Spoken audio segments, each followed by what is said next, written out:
Hello, good evening. Welcome to this new episode, Tuesday Night Live. This is episode number 3. With me, there is Emanuele. Hello, Emanuele. You're there? Hi all. Hi all. I'm here. I'm Yeah. alive. Okay. Okay. So today we're going to continue with our series, let's say that, of programming the Vic, but also we'll talk about other things. And as always, I start by going through my usual ritual, let's call it like that.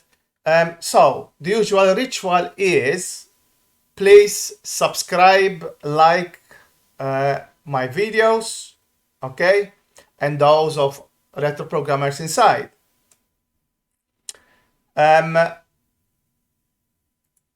Retro Programmers Inside has also got its YouTube channel, and Emanuele didn't put the image.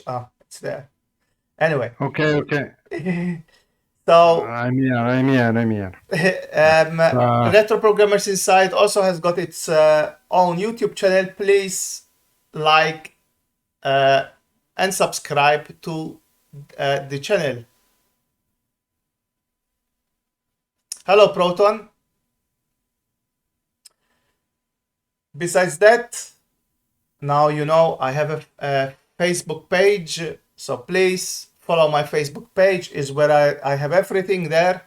Okay, it's where I post everything. Please follow, subscribe to the Phase 101 group, and also, as people might know, Commodore Dev, which belongs also to Phase 101.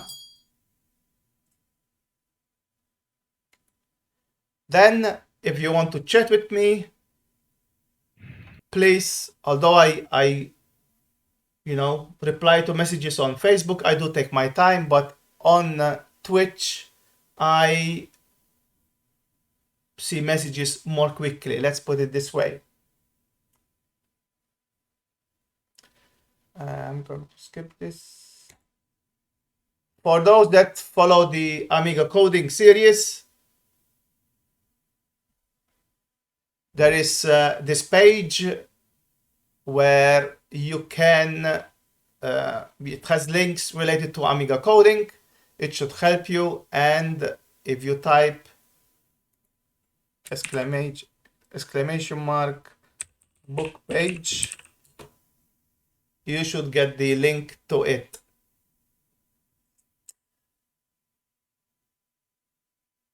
For those that like to support me, you can have a choice between Patreon. If you decide to support me on Patreon, you unlock 60 videos that are not on YouTube. Same thing on Coffee, they are mirror on each other, but if you like to donate, you can also donate on the Streamlabs page. So basically, that's it. One thing I forgot to mention, Retro Programmers Inside has got a game jam right now, which is the Pong game jam 50 years anniversary. Lots of people has already, if I go on the group, you can see that there's lots of people posting their work related to Pong. Okay, besides my adverts. So these are all games for either Commodore or there's Amiga too. For the game jam organized by retro programmers inside. So please subscribe to the group. I am there. I am one of the founders of it with Emanuele, who is with me also on this stream. So please subscribe to Retro Programmers Inside YouTube and to Retro Programmers Inside Facebook group. Ciao Massimo. Ciao Massimo. Okay, so let's start with L. Yeah. Yeah. Don't worry. Give me a second. Okay. So we are going to continue. This is the second episode related to how to program the Vic for the Commodore 64. Please remember, Emanuele is, although he is a good coder, his English is a bit, let's say, more novice than mine. I'm still novice in English because I do make so many mistakes. But please notice that when he's speaking, he's fighting with himself in a way, in a good way. I'm saying this because he's thinking about the code and also he needs to think about the English. Hopefully this will improve, but today we're going to start a new method in a way. He talks, but then I will say it also so that it will maybe sing better. This series of how to program the Vic is about 8 articles, I think, or 8. Yes, 8 articles. So please, bear with us, have patience, and this is number 2 of it, and eventually you will arrive to where Emanuele wants to start with the third. Okay. Okay. Because I continue to see the raster image. No, look. Now you are on Visual Code, so you need to see. The code. You should be able to see the code on your. You need to switch the tab, no? Yes. At the top. Okay. For now, I explain using the code. Okay. The last time we said that the read your code. Clock. Okay. Read the comments. Sorry. Read the comments. Okay. Yeah. Okay. Normally, a raster line in a PAL system uses 63 clocks. You can see a beautiful square wave. This is a representation of the clock in the Commodore 64, where an half of the wave is occupied by Vic and the other piece of a single clock cycle is occupied by CPU. Okay, this is basically the square wave divided by Vic and CPU. Okay, there are normally 63 clock cycles to draw a raster line. But there are not enough memory to read and display the data in the video that are read 8 for 8 blocks. So Vic uses the part of clock cycle normally used by CPU for 20 cycles.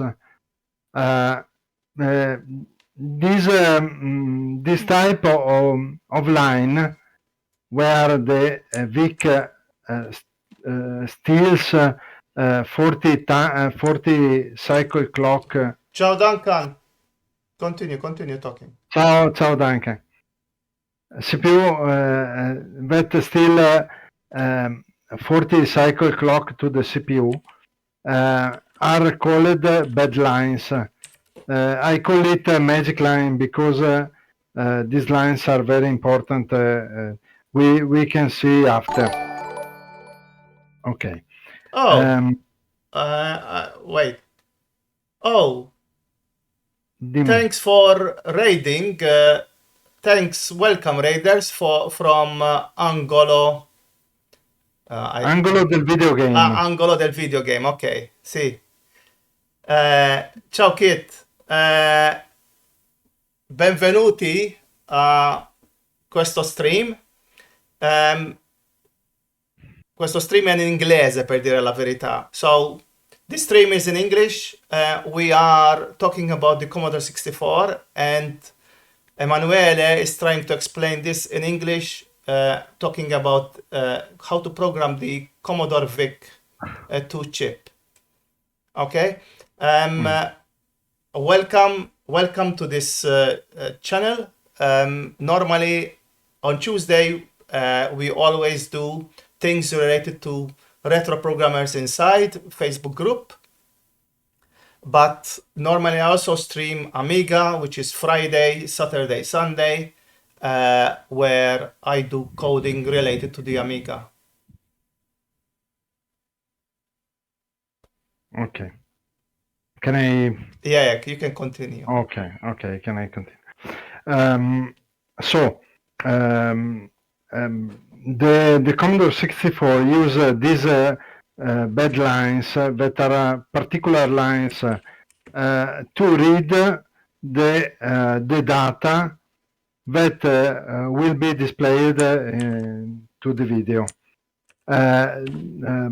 This data reading occurs one time every 8 lines.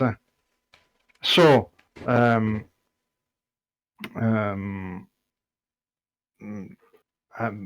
starting from the line 51, from the raster line 51, and the other bad lines occurs every 8 row after it.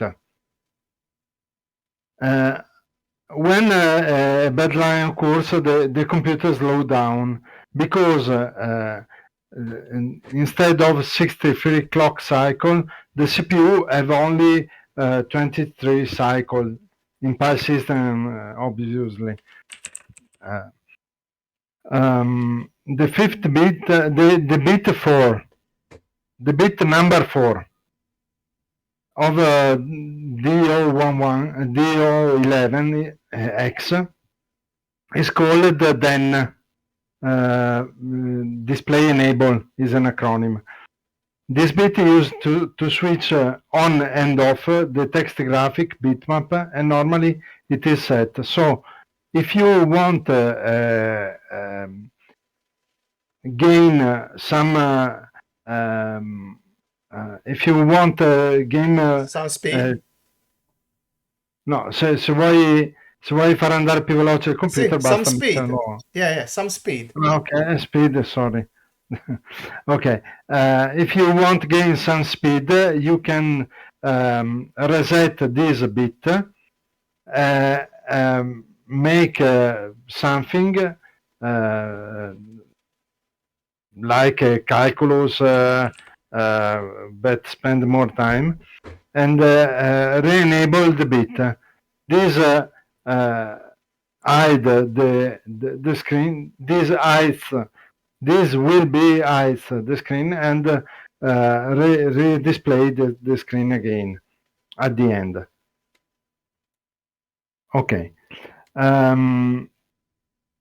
Many tricks can be achieved. Grazie per il follow. Thank you for the follow. Thank you, Streamlabs. It's so long. Angolo Angolo del video videogioco, del videogames. Angolo del videogame. Grazie. Troppo lungo. Okay. Okay. Many tricks can be achieved manipulated the then bit in the right manner to manage the bad line. This is not the purpose of this program. This program is more simple than this, because in a nutshell, if you manage in the right manner with this then bit, you can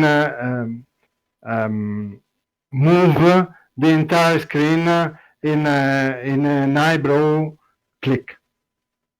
I don't know. È giusto dire battito di ciglia? Come si dice? Non ti ho capito. Battito di ciglia. Battito Di ciglia, un battito d'occhio. Eyebrow? In a blink of an eye. Okay, move the screen In a blink of an eye. in a blink of an eye. Yeah. Okay. Okay, this the program that I want to explain you all is a simple program. This program draw two raster line like the other, but this time these two raster line have two. Yeah, continue. Sorry? No, I said continue. If you want, I give you a break. But No. Okay. Okay, I can continue. Finish this, and then I give you a break. Okay. Okay, these two raster line that I chose. One is a normal line with 63 cycle clocks, and the other is a bad line with only 40 cycle clock available to the CPU. With this simple program, I want to prove the fact that the CPU is freezed in the bad line. Okay. In fact, the two lines are built in the same way, have the same number of cycle. The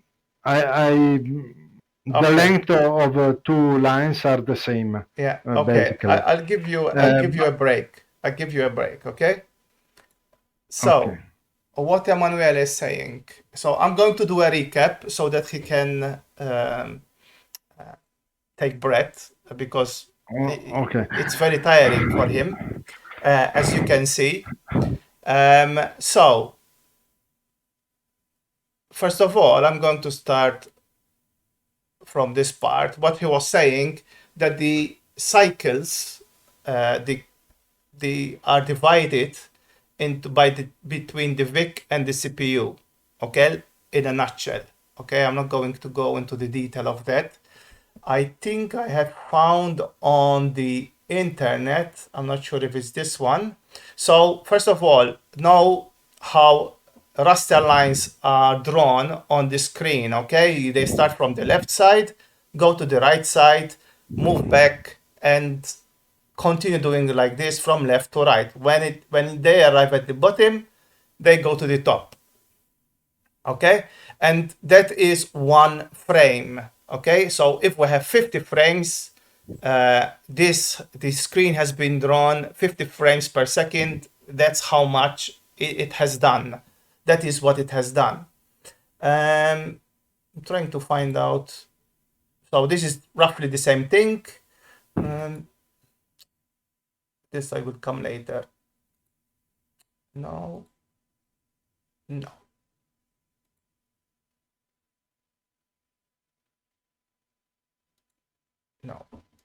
Okay, I thought I had another image, but I think I forgot to copy it. It's okay. So what he said is normally a raster line, okay, in PAL B, so we're talking always in a PAL system, okay, uses 63 clock cycles. My God, even I'm struggling to say it, to draw a line. But these cycles are not enough to read data about text graphics. So this is why the Vic steals or blocks the CPU, because to display things on the screen, the Vic needs to take some cycles from this line, these lines. These lines happen in every 8 lines. Okay, so at the beginning of each, let's say, character on the screen, just to keep it simple. And I believe I have something related to that. So you can see from left to right is 63 cycles, while it is in the border is the first 88 pixels. It's 11 cycles. We have 40 cycles in the middle where we see our graphics, and then we have 96 pixels on the right hand border, which is 12 cycles. I mean, this is as the approximate visible width, so not actual screen, okay? So here you can see the same thing. You see it's 63 cycles, okay? And here it's 40 cycles. This image was taken, I mean, I found it on Google, but it's from Dust Layer, so I thank him. I borrowed it. I hope he doesn't mind. Anyway, it's using for teaching purposes, so I think it's fine.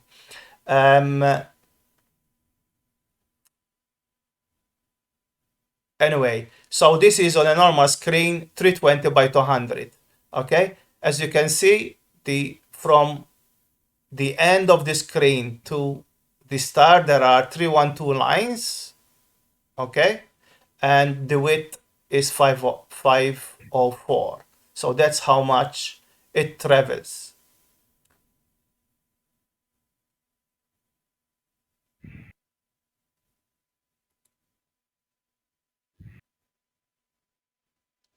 Okay, so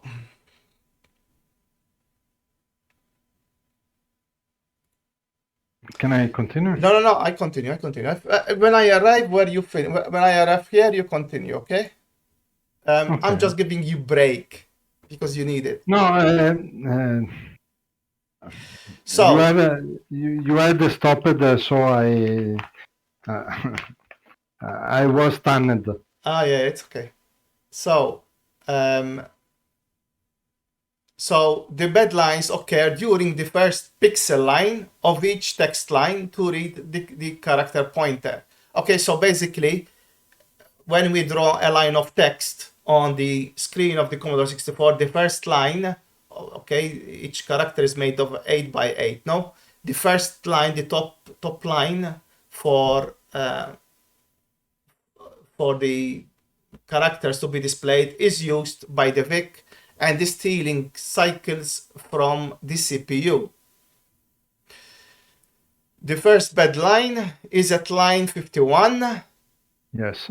Okay, and then each one occurs every 8 rows after that.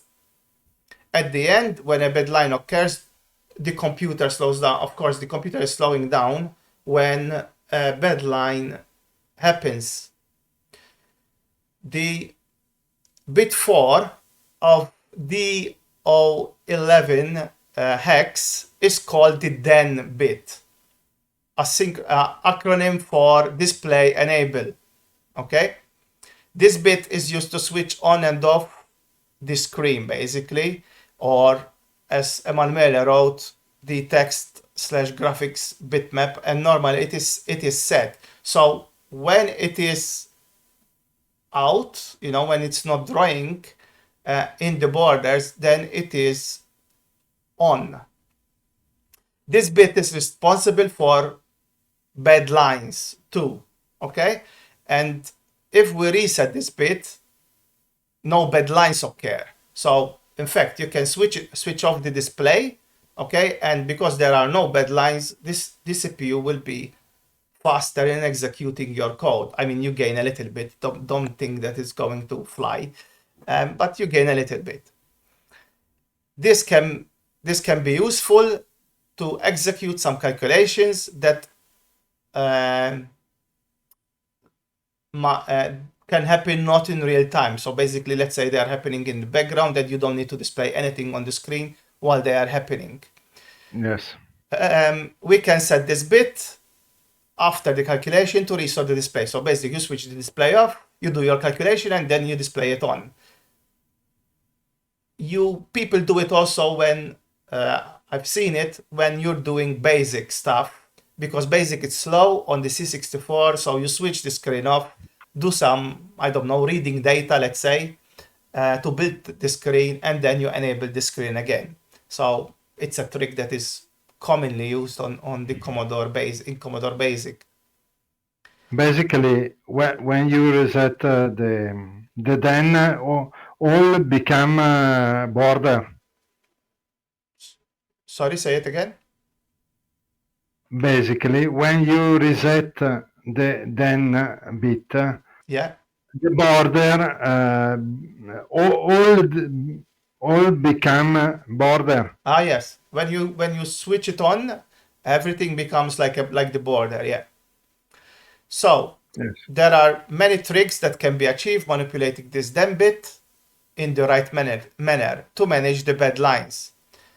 This is not the purpose of this program, okay? So the purpose of this program is, I mean, today, is to prove to you that the CPU, okay, is stealing, sorry, not the CPU, the VIC is stealing VIC. cycles from the CPU, okay? And we are going to demonstrate that by having a normal line, and by a normal line we mean not so if it's line 51, one of the other lines, okay, till number 58 occurs, because or 59, no, the next one. So we're going to show something that happens on a normal line and something that happens on what we are calling bad lines. That's what we're going to show today. So to prove that the VIC is cheeky and stealing cycles from the CPU. Okay, Emanuele, you can continue. Sorry, I'm repeating after Emanuele, but it's also done to give him some bread, because we realized he cannot talk after if he does it continuously. Thank you, James. Okay. These two lines, that the two lines are built in the same way. Same number of cycles are used for each line, but one is displayed longer than the other. Is displayed longer than the other in the display. Sorry for the petition. This difference is the proof that the VIC steals some clock cycle to the CPU that can execute the code during the 40 cycle. The VIC does this robbery starting at cycle number 14. The cycle number 14 is the end of border. Yeah, and start of display. Yes, is the start of display. And continue for 40 cycles, because 40 is the number of character used, is the yeah, so basically the screen wide. Wait. So basically it's 40 characters, because each character is one cycle, okay? Yes. Okay, so that's why it is 40 characters, and we have 40 characters on the screen. Okay? Okay. 40, so 40 cycles are needed to read 40 characters.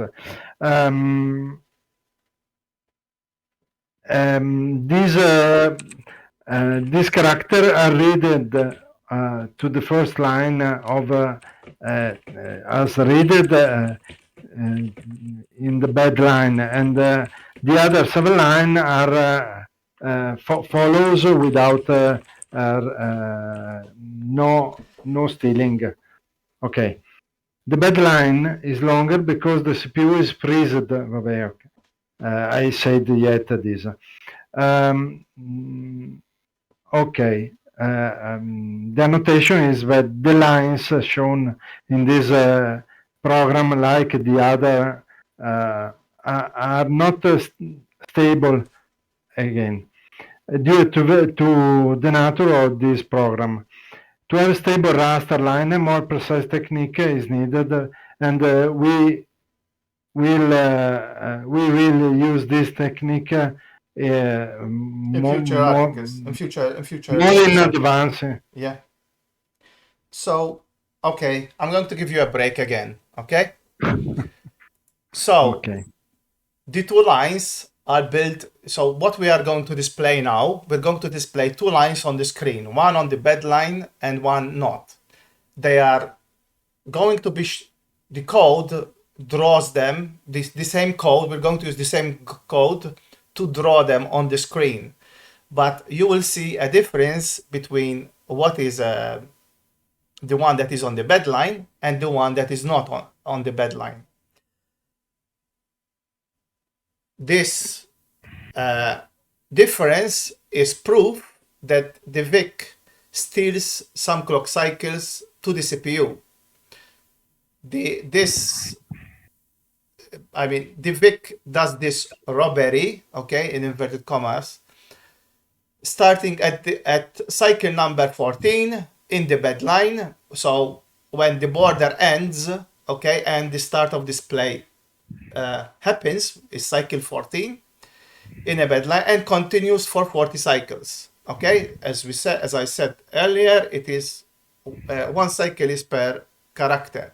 The 40 cycles are needed to read the 40 characters or the bitmap from the video memory and to put them line by line, basically, on the display for the next 7 lines.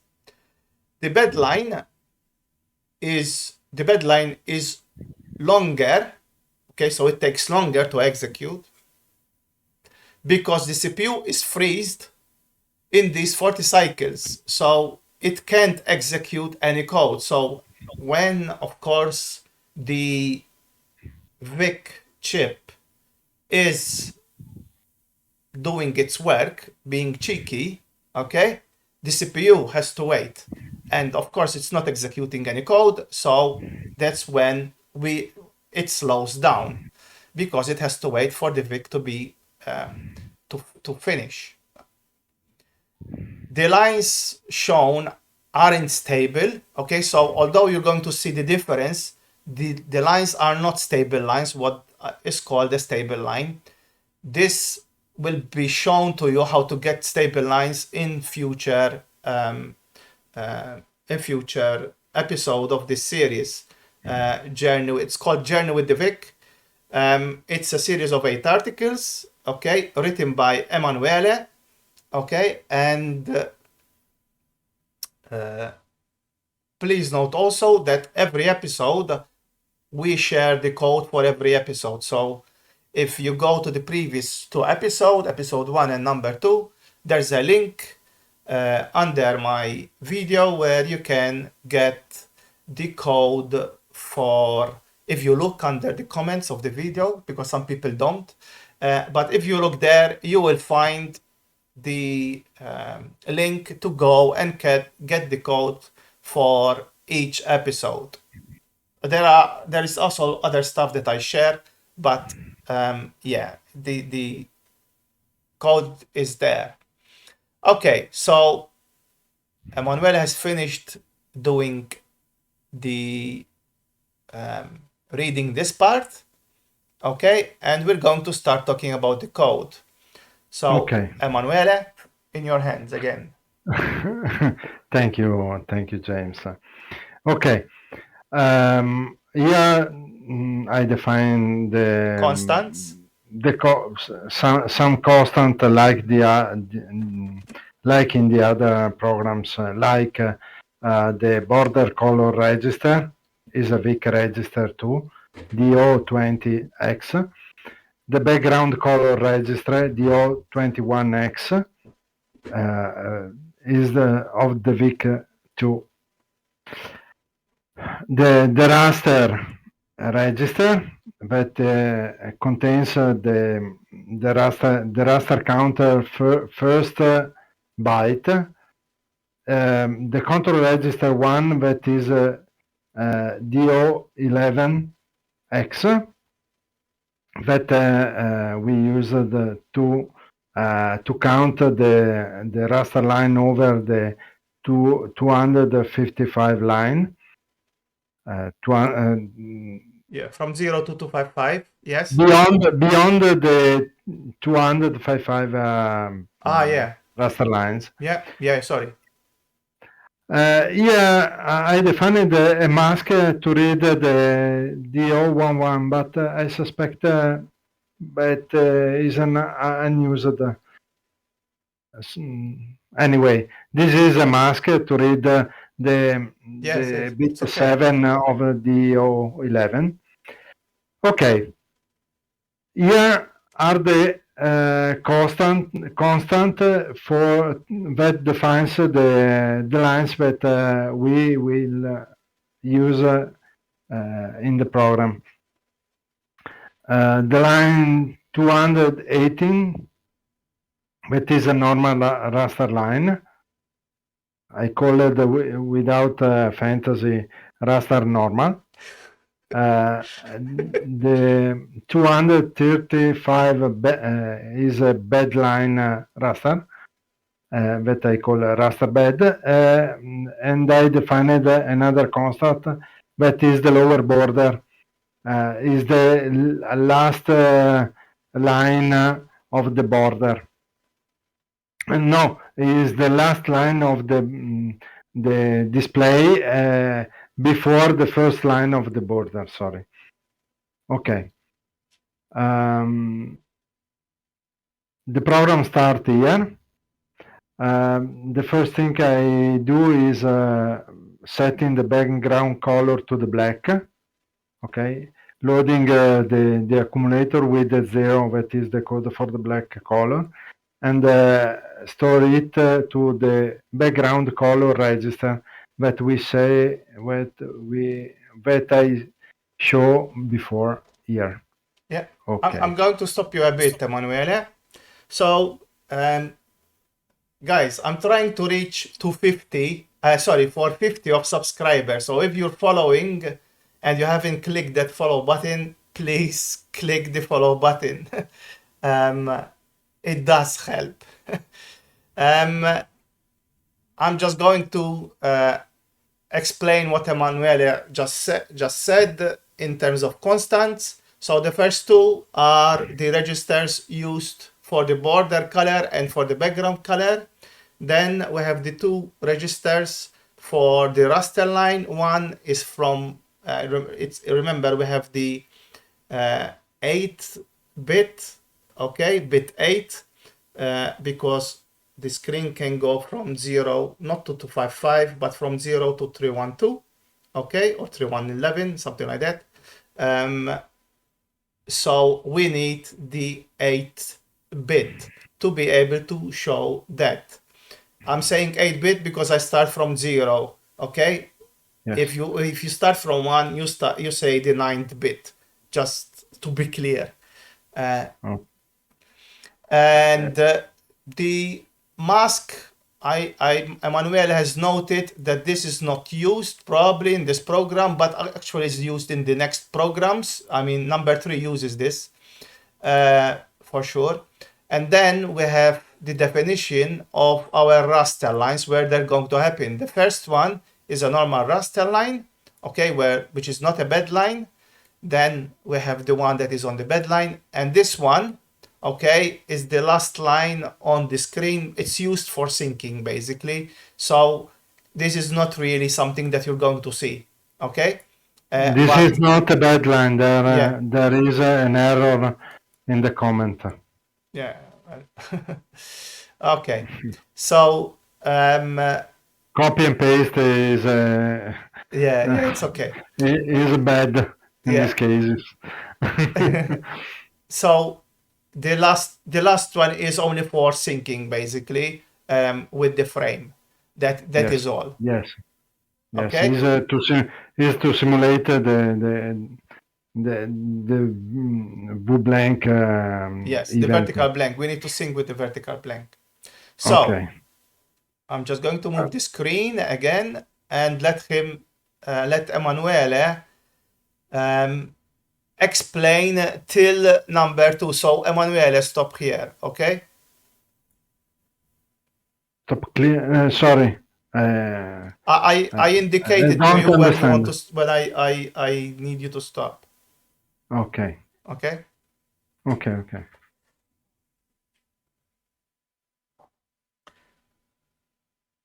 Uh, so.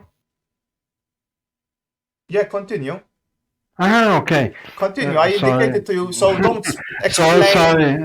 explain explain all what is on the screen till we go to number 2, doing the bedline raster line. Yeah? Okay. Recap. Here I load the color and I set the background color of the screen.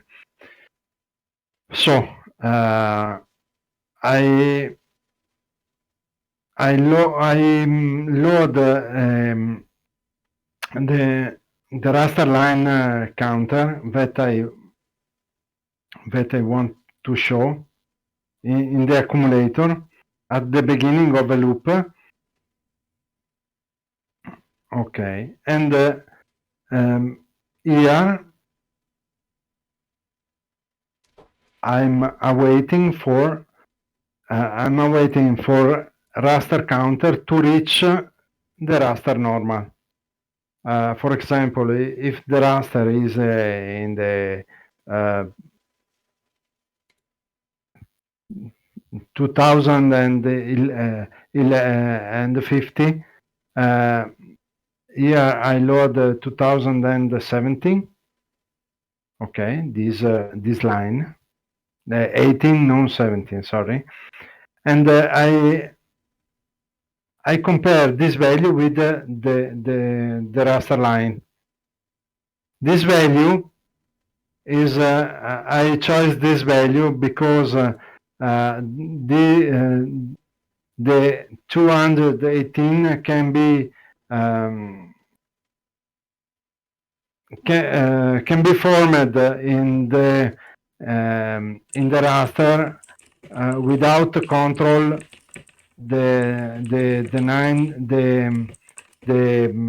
DO11 register, because there isn't a line so big with the bit set, the bit 7 of this set, and the DO12 with this number. Okay. So I'm away with this little loop. I'm awaiting for this raster normal line. When the raster line, when the raster beam reach this raster line,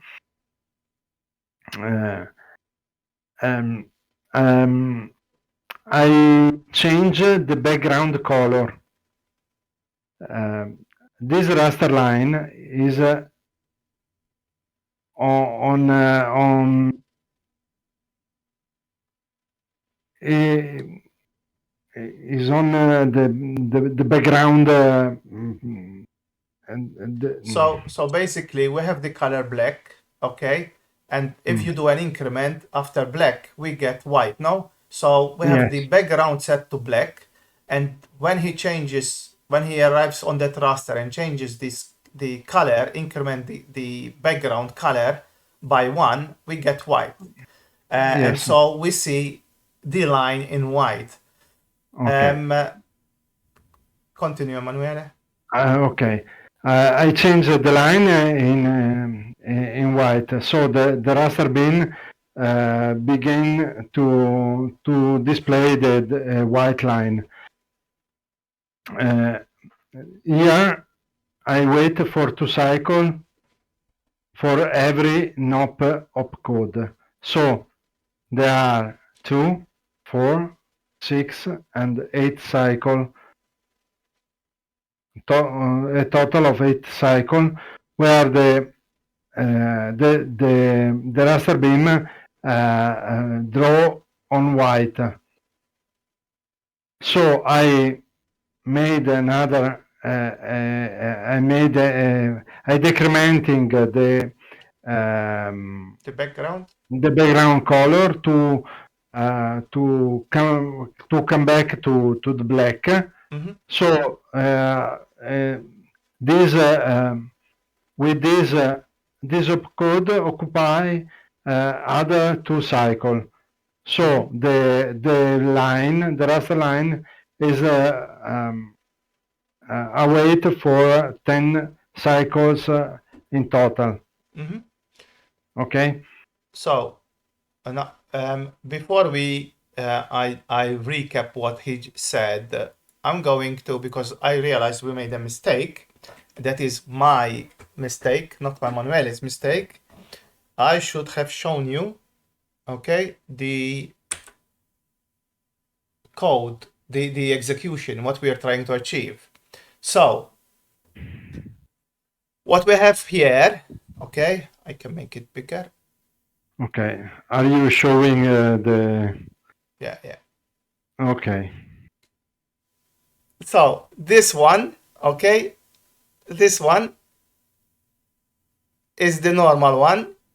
This one is the bad one, right? Okay. Okay.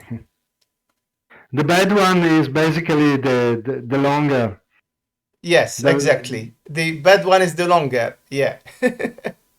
Okay, we confused ourselves, both of us. But yeah, I hope it makes sense. So the top one is not a bad line, and the bottom one is a bad line. You can tell it is a bad line because it's taking longer to from turning at the beginning of the border we turn it or I don't want to say at the After. beginning, but we turn it white, okay, and then because it's a bad line it takes longer to turn to black, okay. Actually it nearly doesn't, okay, while the one on top, because it's not a bad line, it switches off to black.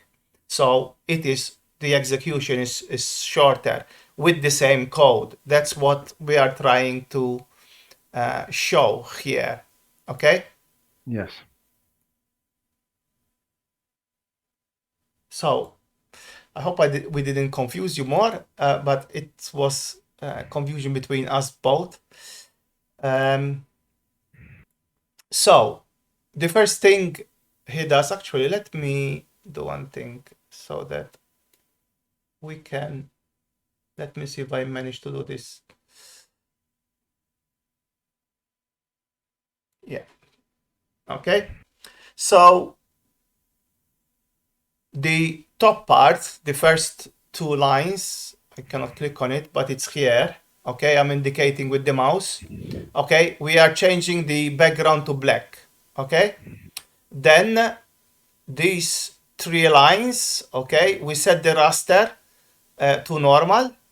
Okay, and we compare, we check if we are on that normal line. Okay, what we said, normal line. If we are not, we continue looping till we arrive on it. If we are, we increment the background color. Okay, so from black it goes to white. For those that do not know the colors of the Commodore 64, if you put 0, and you increment it by 1, the next color is white, okay? And then we have some waste of time cycles, so you can see the line here, okay, a bit white, okay, but then we decrement it again and we get the black line. We turn again to black. So basically you can see it did that part, and this shows that we are not on a bad line. Okay? So now I Yes. need to take this off though for you to continue. Okay. And I need to scroll the screen. So explain this part and stop at the weight of raster beam, okay? It's nothing but stop there. Continue, Emanuele. Okay. In the second part of the program, I made the same thing of the first part. If I load the raster bed line counter, like here. I wait for that raster counter, that raster beam reach this raster bed line. I increment background color, that is black again, and incrementing it become white. I'm waiting for 8 cycles, doing nothing. NOP stand for no operation. Every NOP is 2 cycle, I repeating. I decrementing the background color, that from white became black. Background color come back to black. Yes. So the two lines have the same code. Yes, I can show. Wait. I scroll it for you. Okay, so you can tell, okay, this routine or this part of the code, okay, till here, okay, Yes. is identical to this. Yes. Change only the. He only changed from a normal raster line, okay, to a bad one. That's all. Yes. Is the only change. Yeah. So you can continue now. So after that I call the weight lower border routine. That is a simple routine that Just this. yes, that is another loop that wait for the lower border raster line to wait the next frame. Only to have 50 FPS frame per second.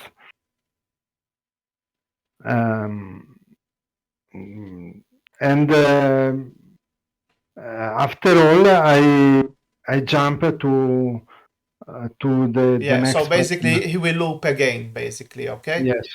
Yeah. So jump to main. So we are looping. Okay. Yeah. That's all. Yes. That's all. Simple program.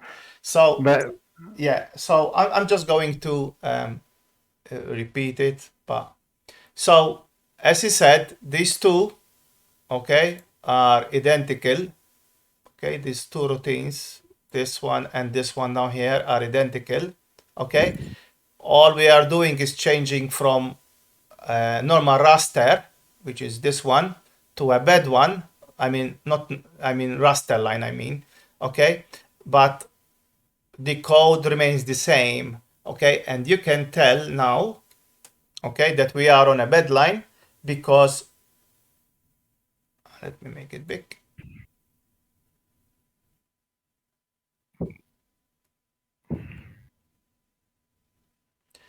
Because to turn itself into black, it practically doesn't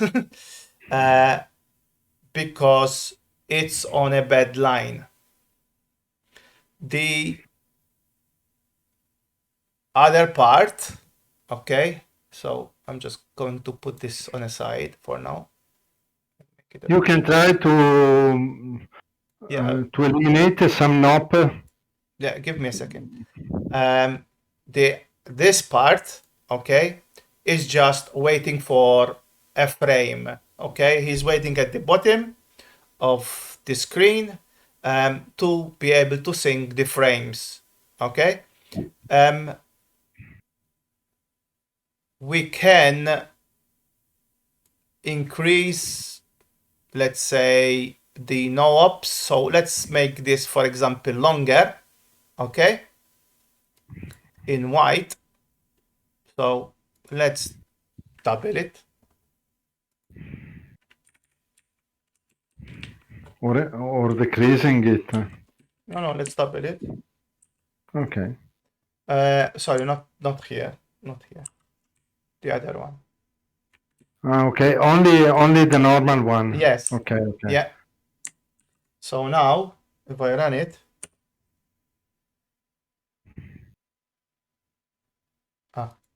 I pressed F5.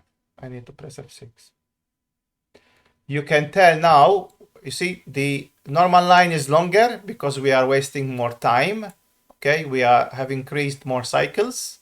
Okay, but it's still able to be, we're still able to change it to the border, sorry, background color to black. Okay, so that shows that we are not on a bad line. While on this one, let's say we decrease it.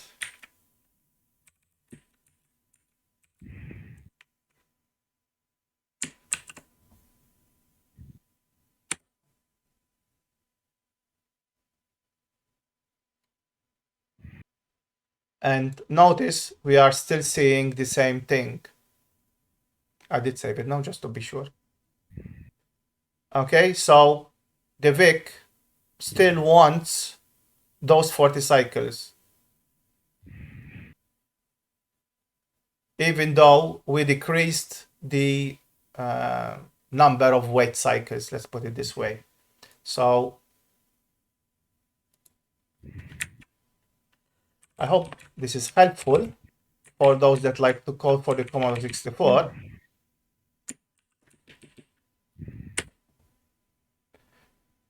In this way you can see, I presume.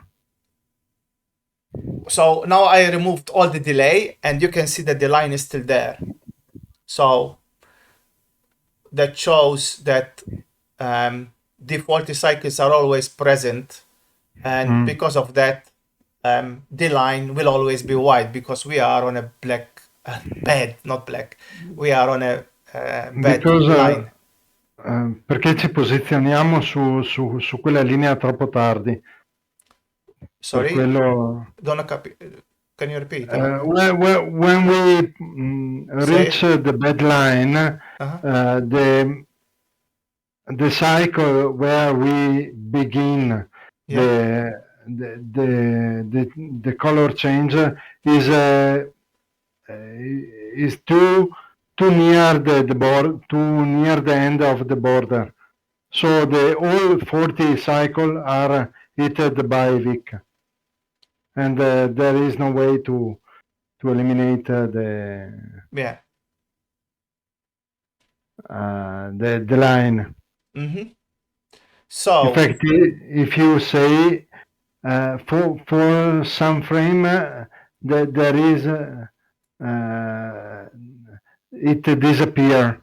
Say it in Italian perché ok, se tu guardi per alcuni frame scompare. Che è la linea.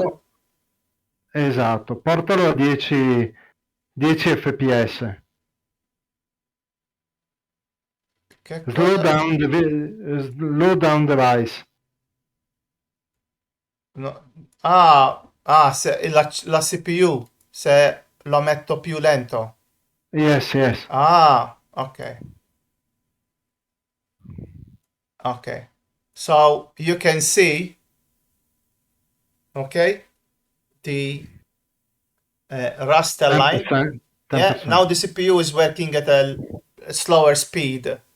Uh, Okay. yeah, so you can see that the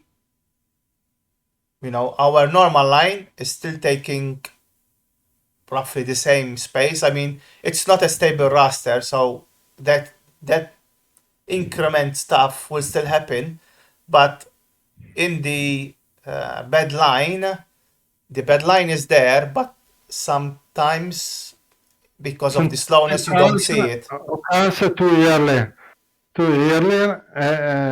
before the start Yes, of the screen. yeah, because it's slower, it can start earlier, so then it's not on a bed line. That's what he's saying. Yes. Well, But our CPU is normal, so that is how it is working. yes. So I hope this was of an interest to you. For Yeah. those that want to learn how to have stable raster lines, you need to continue to follow the series. We will start number 3. I'm not sure we have time for number 3, to be honest, but we will start it. We can No, we, always, we we can start it and yeah. continue the next time if you want. Yeah, just let me, because number 3 is longer. Yes, it's longer. Okay, so before I continue, I have some news. So, where is it? Yeah. So, you guys know that I've been doing streams for the Amiga and teaching how to make an Amiga game. It's a simple one. I released the code. So if you go on itch.io and go on Mr. Puss Journey, I mean, I called it a funny name. It's intentional, okay? You can click on the links. You should be able to download the code. There's also the executable, but please note the game needs final touches, okay? So it's not there. Somebody made a video. Although he caught me on, I mean, he surprised me by making the video. That was not the intention. The intention is not showing the game. The intention is for you to go grab the code and learn how to code for the Amiga. So, um, okay, Dockster. So please, if you're interested in programming the Amiga, go follow the links related to the videos, grab the code, and start learning. Each video has got a link under uh, under it, in the comments with a link for the code. So for each video, there is the actual code that we used for that episode. So although there is the code that you can download the code and the source, sorry, the you can download an ADF file and an exe file if you run it from Workbench or Workbench 1.3. But that was not the aim. The aim was to show you what you should achieve when you run the code, not to show that it's a game, that I want to publish, and I am commenting this. So yeah, there is this video. I mean, people in the Amiga community likes games. I have nothing against it, but by seeing a video of the game, it's not showing what it is there for. It's not about the game, but it's about you learning how to code for the Amiga. And here, I also want to thank Massimo Bonucci because it was based on his game that this game happened. So thank you very much, Massimo. So let's go to code number 3. Okay, we should have the number 3. Okay, so you can start explaining. Okay, in this example that I made for the third article of the series, I try to explain the basic raster interrupts, how to use the interrupts with the raster. Till now we have reached a raster. We have reached a raster line with some loops that wait for a raster line, particular raster line. There is a better method to reach a particular raster line, and is to use the raster interrupts. The raster interrupts are simply a way to say the Commodore when my code should be executed, and the sentence when is when the raster being reached a particular raster counter. So in this example, before of that, there are two methods to program the a raster. The first method have the basic and the kernel not like normal when you start from when you turn on your computer Commodore 64, you have the kernel and the basic, and you can use raster even if you have basic and kernel on the computer. And the other method is without is using all the memories of the Commodore 64, excluding basic and the kernel. In this example, I use the method with the basic and the kernel enabled. The next example will use the technique without with the kernel and basic disabled. Allora, to indicate to the Commodore 64 what raster line is the line that I want to reach with the interrupt, I should I have to disabling interrupts before of all. After that, I must indicate, I have to indicate the Commodore 64 where is my service raster service routine, raster interrupt service routine, and only now I can re-enable the interrupts.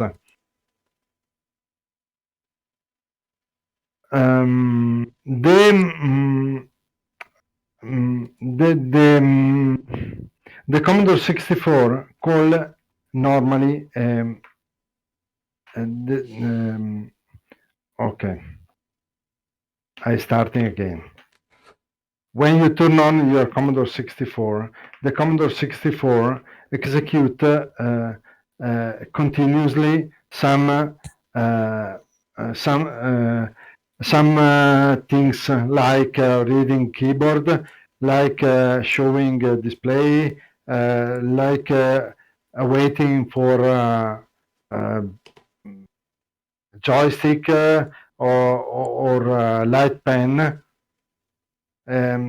All these things are uses the interrupts, the interrupt. This type of interrupts, there are many types of interrupts. One of these is the raster line interrupts. So with this type of interrupt, we can say to the Commodore 64 that he must execute an hour routine at a particular raster line. To say that, we must write in 2 bytes called raster vector. In these 2 bytes, we must store the address, the initial address of our raster interrupt service routine. Allora,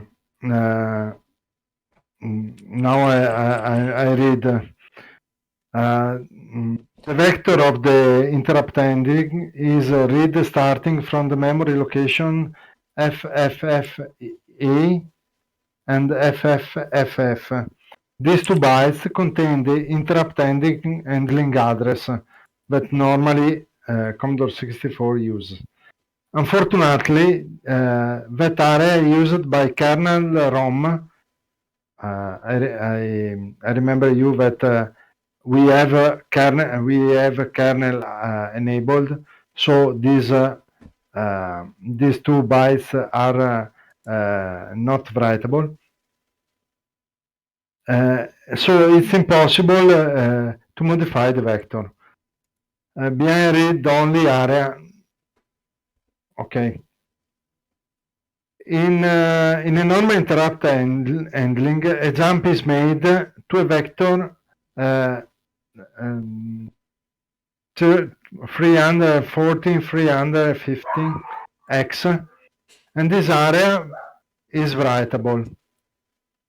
This area is used by this operating system of Commodore 64 to update the clock, for example, or to call the routines that check the keyboard. In fact, this is the vector we are going to modify by making a point in our routine. At the end of our routine, we will have to perform a jump to the address contained in the original vector. In these 2 bytes, there are an address used by Commodore 64, like I said some seconds ago. In these routines read the keyboard and other stuff. So we must save that value, replace our routine, and after at the end of our routine, we must jump to the original vector. That is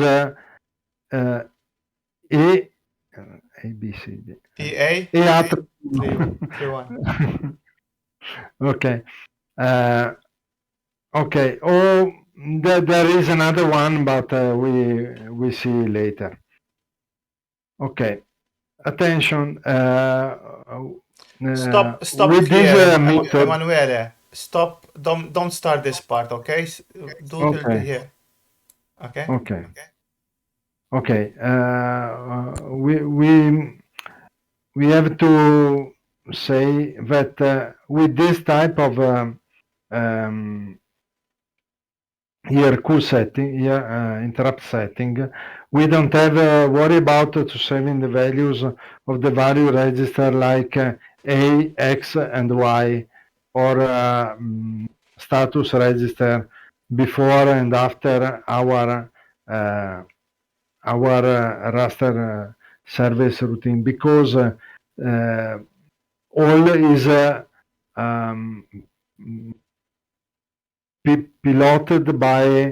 piloted by Commodore 64 that save and restore this value for us. Okay, this is Yeah. all So, for now. uh, Can you repeat in better way? so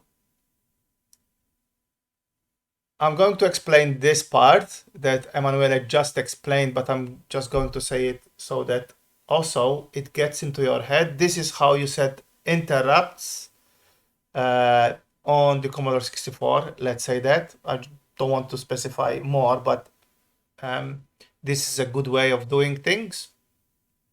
So we have our constants, okay? Again, this is the raster raster line where it's going to happen, right? I'm just, because I didn't RST my IRQ, where is that? Yeah. So this is the line where we are going to use. These two registers, you have seen them already many times now, the O11 and the O12 hex, which are our two registers to be able to read the raster line where it is. And then this is a new register that we haven't yet explained, and it is for reading which IRQ happened. Okay, I will come to that later. This routine, okay, this part, it set up a basic raster interrupt. It disables the interrupt. It disables interrupts, and it sets the pointer to our routine that is going to be executed in an interrupt. Once this routine finishes, it returns back to the kernel or to the jump address that the kernel uses, so that the Commodore 64 can continue to execute normally. Okay, so the first thing we do is we disable the interrupts because we are going to program them, so we have to disable them. We do some housekeeping related to the CIA chips, okay, by disabling the IRQ in CIA 1 and CIA 2, okay, and we clear the queues of the CIA also, okay. Now, for all these registers, guys, you need this, and I'm going to show you what I mean. Give me a second, because I have opened the link, but I forgot to switch to the browser. And of course, the browser doesn't switch because it needs to be. I need to switch to here. Sorry, because it's a different browser. Okay, so this is the Commodore 64 memory map. Okay, if you want to know what these registers are, let's say we are talking about the 019, so we find the 019, okay? I will copy the link in a minute. There you go. Oops. Okay, and Emanuele is going to use this register in this episode.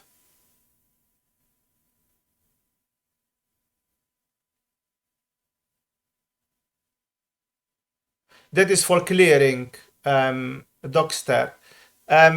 You can see the read bits when we are reading, and you can see the write bits. Okay, I'm going to let Emanuele to go into the detail of this because I think it's his job to explain this, and then I can follow. Because as I will be saying things and I will be running ahead. Same things. I'm just showing you the map. Okay, this map, and which I will share the link. And you can see we've been talking about DO11 and DO12, and DO12 is the first 8 bits, or bit 0 to bit 7, okay, of our raster that we are reading. And then there is bit 8, which is the extended bit or the extra bit, bit 8, okay, bit 8 of the raster, okay. The link to this map is here. Okay, so if you want to use a Commodore memory map, I think this is the best one that there is in terms of finding the location and see what it does very quickly. Having said that,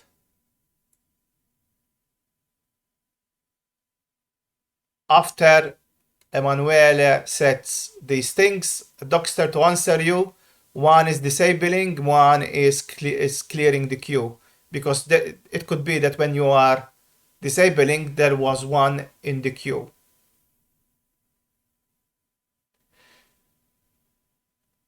He is setting the he's loading the A register and the X register with the low byte and the high byte of our routine. Our routine is down here, okay, which we haven't explained, but the interrupt is going to execute this one, and then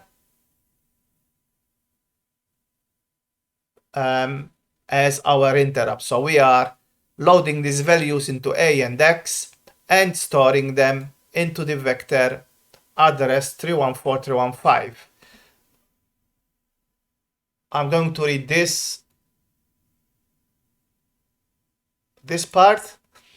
The vector, the 2 continuous bytes of the interrupt, I need to correct that, continuous, of the interrupt handling is read starting from the memory location FFFE and FFFF. Back to the map. It's good to see this.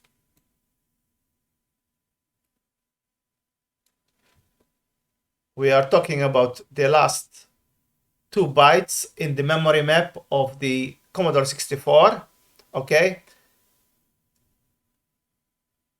The execution address of the interrupt service routine, and this is default normally to FF48.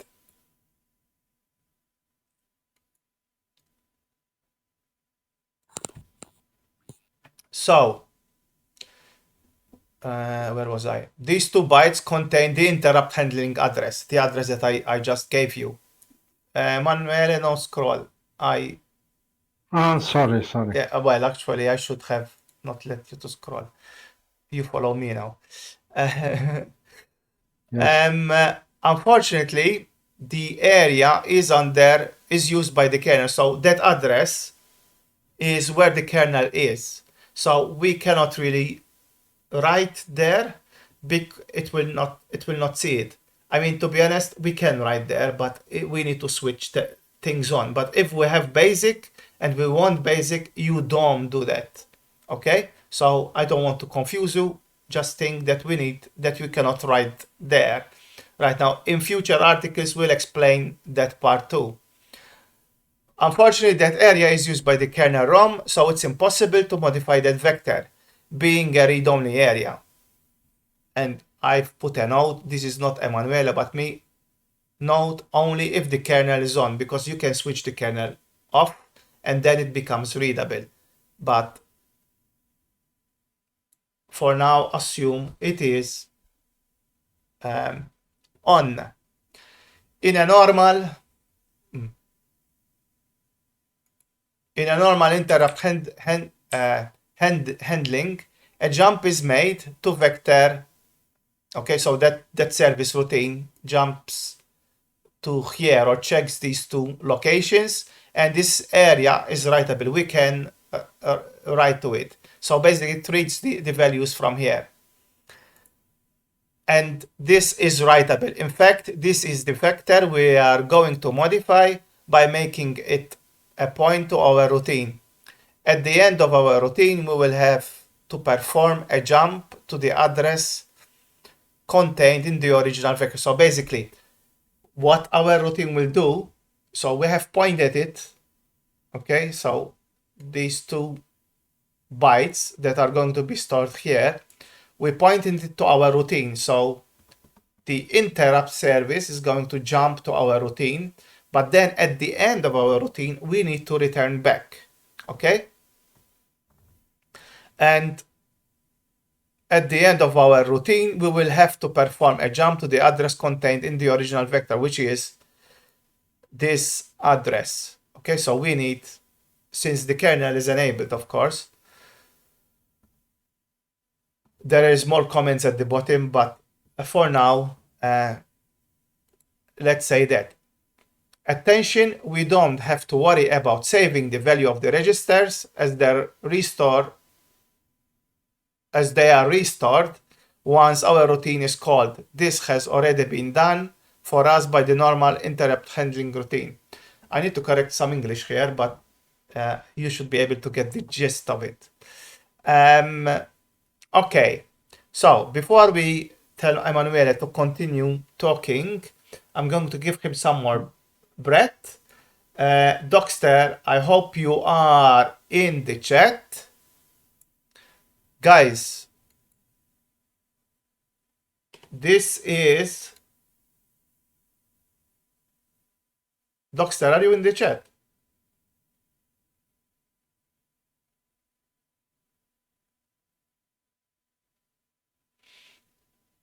I hope.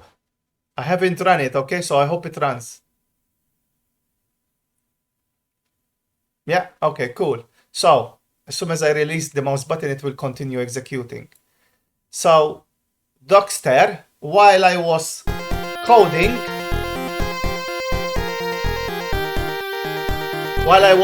last Friday, he was doing this. And this morning, I helped him sort a bug before I was waiting to enter into a meeting.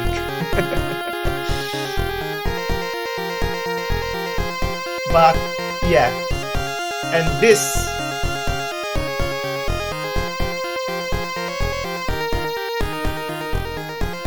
is what makes me feel good, I have to say.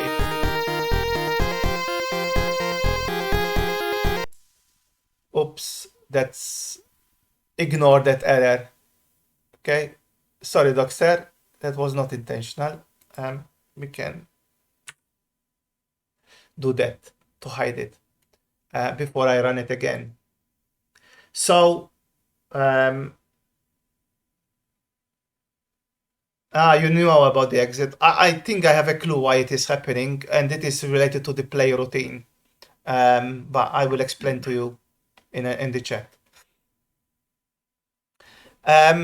So basically, while I was doing my, say, demo or updating my demo on Friday, he was doing that.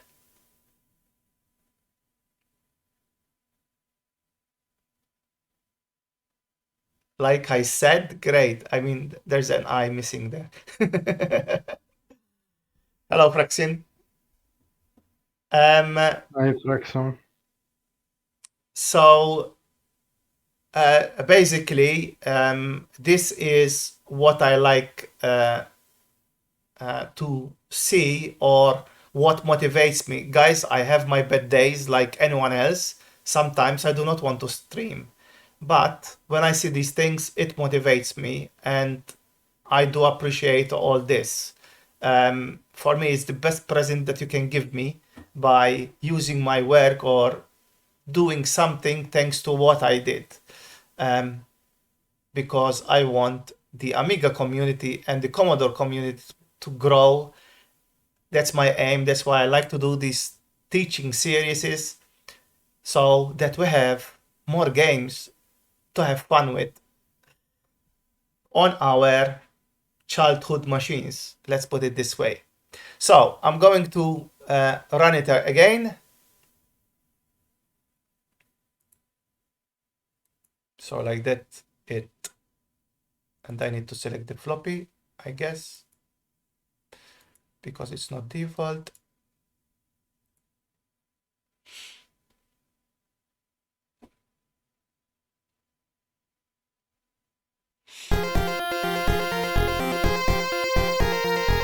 So, Docster, I'm noticing something that you are missing. You forgot to clear the sprite pointers. That's very easy to do. I will also tell you in a message. Sorry, I'm telling you in the live, but I haven't seen it. So because you sent me the last update.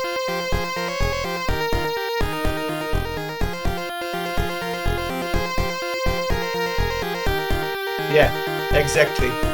That's why you're having that. But yeah, good job, my friend.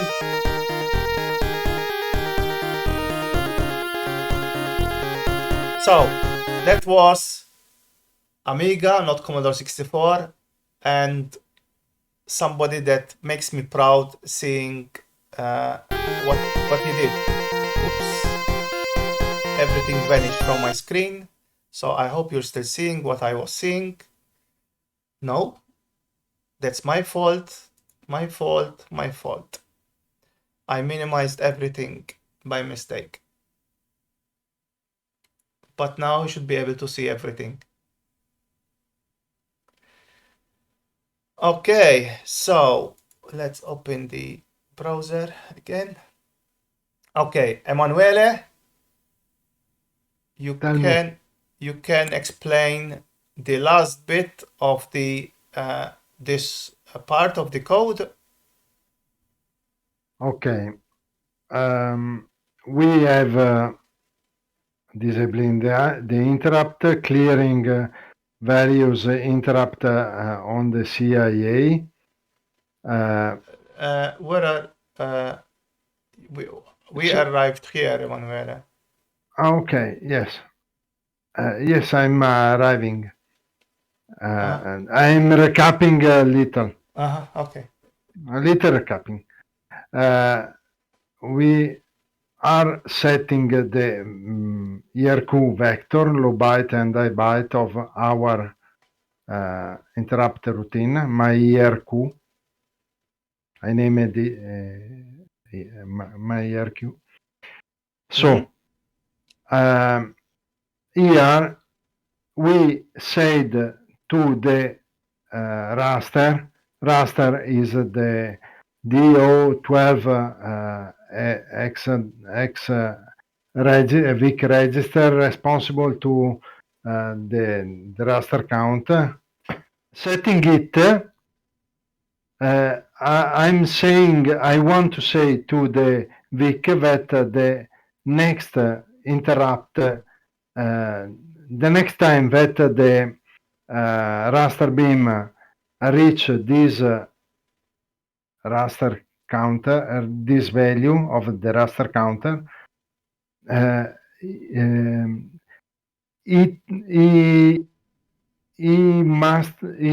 have to execute my ERQ routine. to say to the Commodore 64 that I want to activate the the interrupt raster routine, I use the control register 1. Basically, what he's going to do now is setting the raster line where we want our interrupt to happen. Okay, so he's loading the where my interrupt is going to happen, and he's storing it into raster. Now I need to go up to check raster is in DO12. So basically we are only using the low byte of I'm back. okay. Let me finish now. Basically we Okay. are using only the low byte of of the two registers. You know, we have 8 bits. But we are only using from 0 to 55 because raster my IRQ is in the low part, is not greater than 256, and in fact he says it here. Okay, so it's from bit 0 to bit 7. Okay, we are not going to use bit 8. Emanuele, you can continue from here. Okay. So the raster is lower when 256 like James said. So here we are setting the control register 1 that is DO11X. We setting sorry, resetting the bit 7 to say that the raster counter that we want to reach is in the lower part of the raster counter in the upper part of the screen. Okay, I don't want to confuse you, but when the raster counter is lower, it means that the raster beam is in the upper part of the display. So here I'm resetting the bit 7 of DO11 register. I set the register of the Vic responsible for the interrupt events to trigger the interrupt when the raster line will reach the number indicated by the registers DO11 and DO12, setting the bit 0 of DO1A register. This register is responsible for enabling the various type of raster, the various interrupt type like light pen or raster line. For the raster to activate the ERQ for the raster line, I have to setting the byte 0 of this register, basically. When I did this, I could enabling it interrupt. And after that, my service routine will be called 50 times every second when raster beam reach my RST, my ERQ, that is the constant that have my raster counter value that I want to reach. Okay, I give you a break again. I give you a break. So basically, okay, first of all, we should show you the code. Again, that's my mistake. So this is what we are doing. We are that 30, if I remember correctly, is where this line is, and our interrupt routine is doing something here, which you will see later. But this is what we are trying to achieve, okay? We will explain it more what all this means in a minute. So,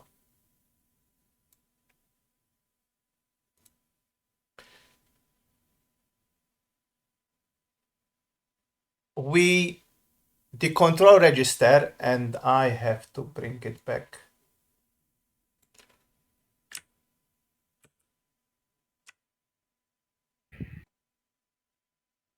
Okay, just to put it on the screen.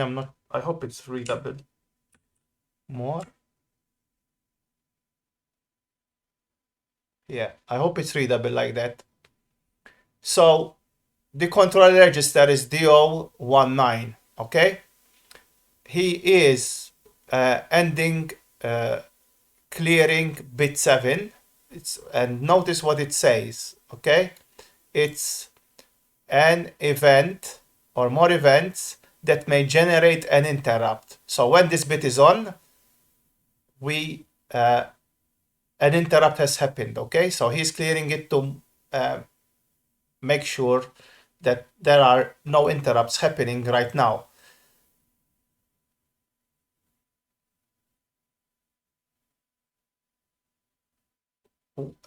Of course, then you will need to acknowledge it, and acknowledging it, you will see later on what you need to do.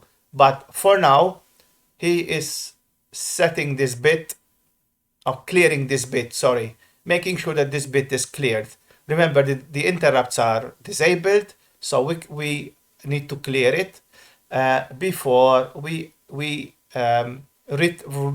enable them, and then when we enable them, our interrupt routine will start executing. So he made sure to clear that.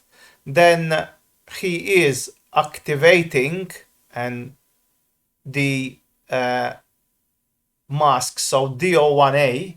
Okay, so DO1A again, okay, is down here. There are 4 bits. Bit 0 is used for the raster interrupt enable, which is what we are using. If you noticed, we are enable raster interrupts. Okay, so that's why bit 0. Bit 1, if we had to have sprites, so sprite to background collision. Bit 2 is sprite to sprite collision interrupt, and bit 3 is if you have a light pen, etc. I mean, this is not really used, but these 3 are frequently used on the Commodore 64. So in this code, we are interested in bit 1. Hence, we are setting the raster interrupt enable bit and storing it in DO1A. Once we are done, we re-enable the interrupts and boom, return to basic. And the Commodore 64 is happy as it was before, okay?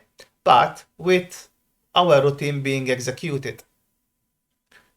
Now, why I'm saying being happy? That means we can write programs while that code is being executed. That is what's happening. Okay, so if I write 10 print, okay, RPI, oops,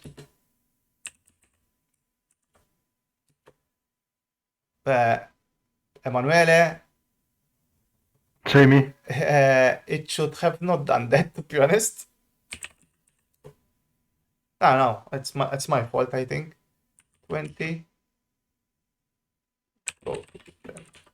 Can't you? No, it's my fault. It was my fault. Oh, okay. And you can see the... No, okay. You can see... No, but it exited. Ah, it No, exited. there is a problem. Ah, There yeah. is a problem There is, yes.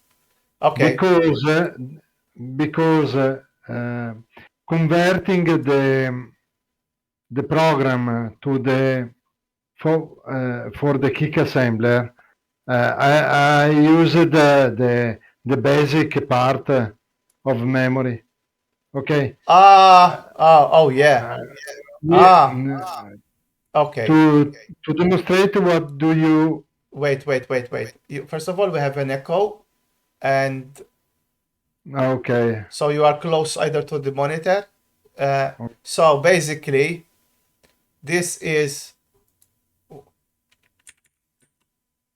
why is this remarked? It shouldn't be remarked. But what's happening is the program overrun because he is running it where basic starts. He should not be running this where basic starts. He should be running it, let's say, start equals. But now we have to run it ourselves.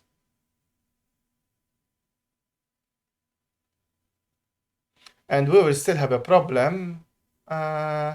Maybe not. Let's try it. C000 is okay. Yeah. So now, yeah, because before it was overwriting, basic was overwriting. So 10 print RPI. Delete the basic start. No. Why delete basic start? Ah, because it has. Oh crap! Yes. But I think we will still have a problem maybe. But yeah, let's. Sorry guys, I'm trying to show you something. Okay. Okay, and Yeah, we need to run it now. okay. Okay, so now then print RPI. Because we still have something there. You should write no. No. Okay, so what I'm trying to do, but it is No, out of. new command. Use new command before temprint RPI. New. Okay, new. Then print. Okay. I see what you Okay. did. Now you can say Yeah. And you can still see that in the upper left hand corner, the character is still being, is still going, is still looping, and our line is still there. The reason why we had issues, I mean, I tried to show you something and I didn't think about it properly. But the reason why we had issues is because where the program was executing was where basic starts. So basically, because where basic starts, we were overwriting it if we do 10 print something. So that's why we had that issue. Anyway,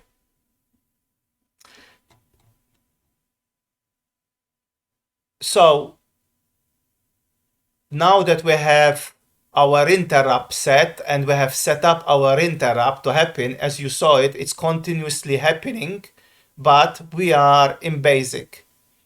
We have our basic. This is our interrupt routine, which Emanuele will explain.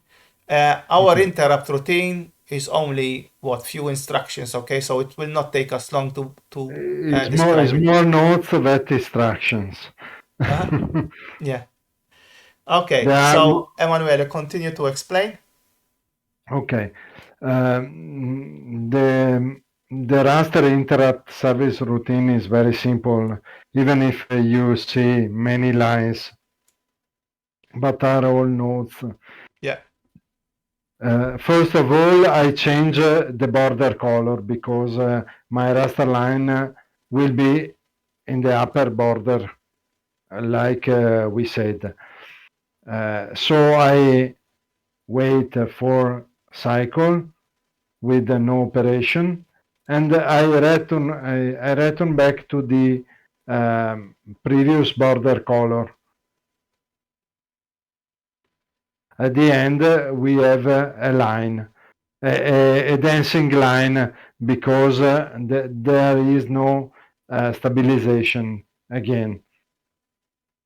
Yeah, stabilization will come later on. Okay, so right Yes. now we are just showing what happens with the Vic, which you showed with episode number, I mean, with code listing number 2. What happens when the Vic is stealing things from the CPU, and now we're showing how to set up interrupts. These two, what we have shown today, are fundamental to what we are going to show later on in the coming episodes. Yes. Okay. Now, when my service routine is running, the interrupts are disabled. The maskable ones, but is another story. Basically, are disabled other interrupts. So, Read your own English, so that you don't have to think about the code and the English. okay. Incrementing, now I'm incrementing the first video memory byte in the upper left corner, like we see, to showing that the chart changes 50 times at seconds in the upper left corner. Okay.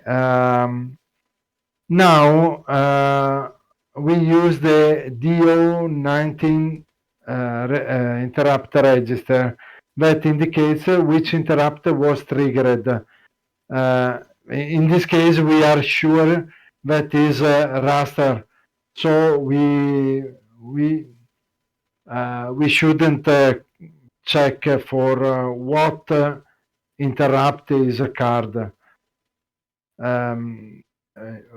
With this register, we can check for raster sprite collision or light pen interrupts. At the end, you have to write 1 on the bit corresponding to the interrupt in that is triggered. So, in this case, I have the first bit that indicate the raster interrupt. I should write 1 on the first bit, the bit 0 of the DO19.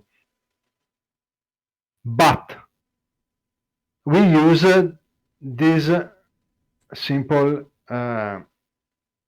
with this simple opcode. This opcode make shift the register 1 bit to the left, but this is irrelevant for us. With the ASL opcode, we tell the Vic that the interrupt has been served, otherwise it would become triggered again as soon as possible, regardless of why it was unleashed the first time. Try removing this opcode to see for yourself. If we remove this code, the interrupt occurs forever in any raster line. This is called interrupt acknowledge. Interrupt knowledge, no acknowledge. Annotation: the ASL command, arithmetic shift left, executes just shifting the bits to the left to the given address. But the reason why is used is internally, because internally it executes 2 writes. The first with bit set to 1, that is the our purpose. The second is the real value, but the first write is sufficient for the purpose of this in this case. So with just one opcode, we have achieved our goal. instead of the ASL, we should made a thing like this.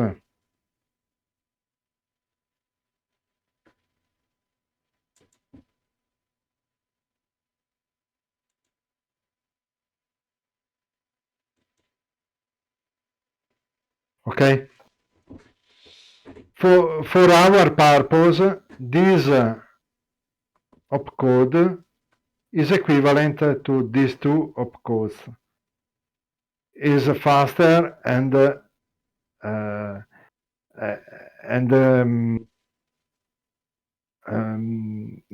we save a Yeah, Emanuele will space. explain. Emanuele will explain later. If you see his comments further down, we'll explain later why ASL is faster. Okay. Continue, Yes. Emanuele. Continue. Okay.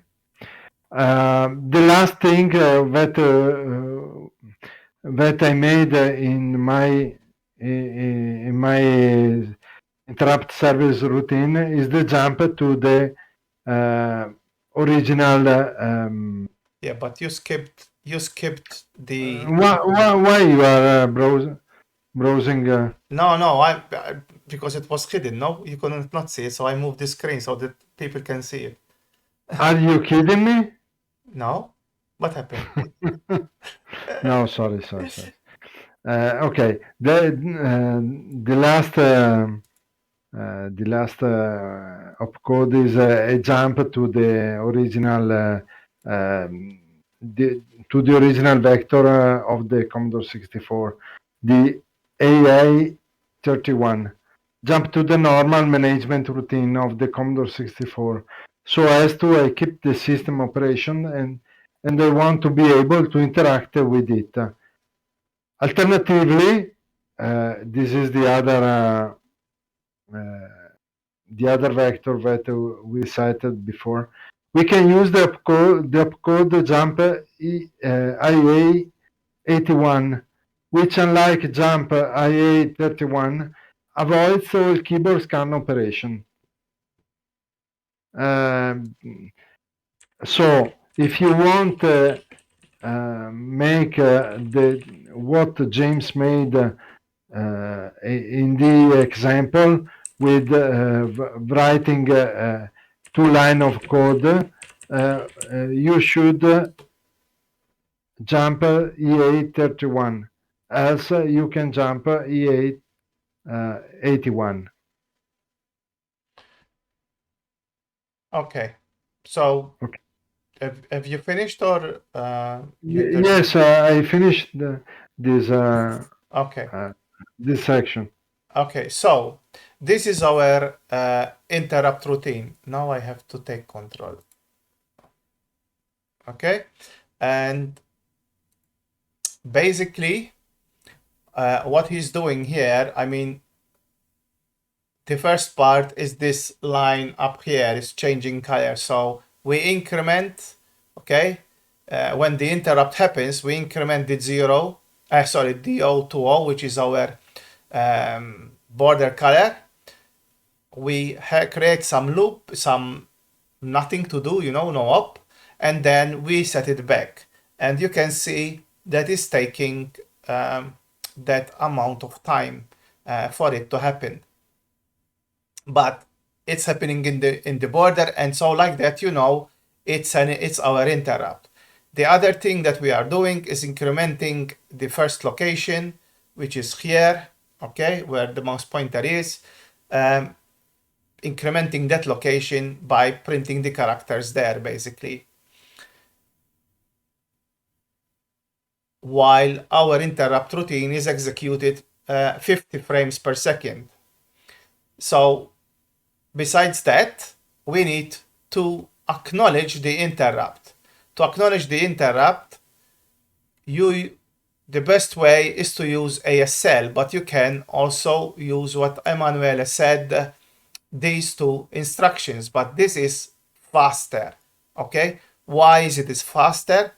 So the ASL command, okay, I'm going to read his own comments because he didn't read them. The ASL command arithmetic shift left, executes, okay, just shifting the bits to the left, to the given address, okay? But the reason why it is used is that it internally executes two writes. So this instruction internally has two writes. The first one is to set all bits to 1. And then the second is, so it did a write, it set all bits to 1. And the second is the real value, is the value that it needs to shift. Okay? But because it has this write at the beginning, okay, it is sufficient for our purpose, for the purpose of this to clear the to acknowledge the interrupt, basically, because that's what we are doing. We acknowledged it. So hey, we service the interrupt. You know, we have a service is there running, but then when it does its job, it's telling us, hey, I did the job, and I'm ready for another interrupt if you want me. That's why we have to clear it. Sorry, James. You can try to comment ASL commands to display. Yes, we can. Yes, what, we can.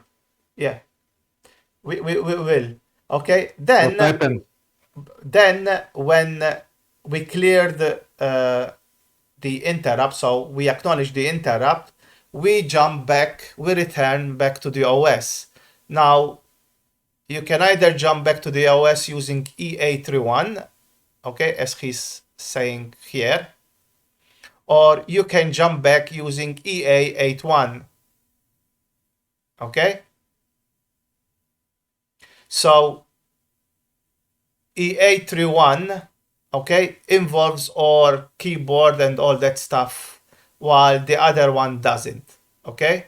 So this is why he's saying. To be honest, I'm not a big when I use interrupts, because I never have kernel or basic. I do not do this, but yeah, in this case you have to do it. So that is our interrupt routine.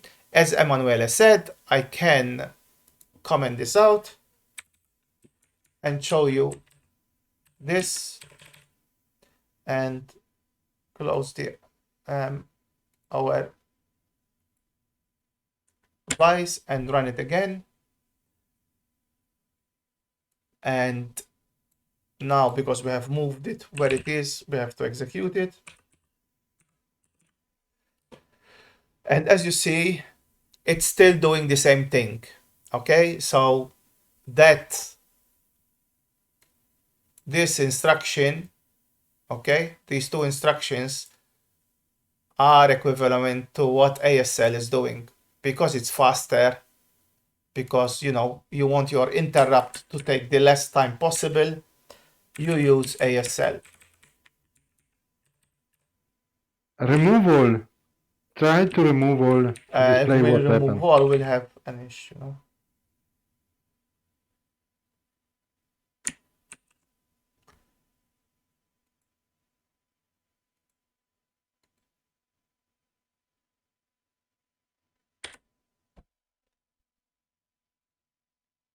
So let's execute it. Yeah, that is what happens because we are not acknowledging the interrupt. So one interrupt after the other, they are all there happening. My service routine is called more than 50 times a second. Let's put the code back because I will be sharing this, so I need to make sure it's back as it was. And I'm going to uncomment this. Okay. And have this. Yes, it's only for yeah, to show. Yeah, but let's do it the right way. Okay, so that is part 3 The first one. Part 3, yeah. Part 3 has more than one. There is more than one listing.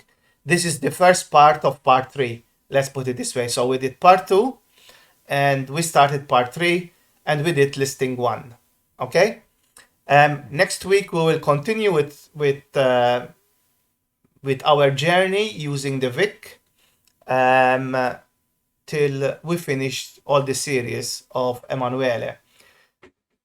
Okay, so guys, thank you very much. I hope to see you next Tuesday. We will continue with this series. Emanuele English, as you notice, is improving. So with patience, we will have a better Emanuele speaking English. Anyway, guys, thank you very much. See you next week. And for those that want to follow me, guys. For those that want to follow me, there is Friday, Saturday, Sunday of my streams on the Amiga. Thank you. Bye-bye. Bye, all.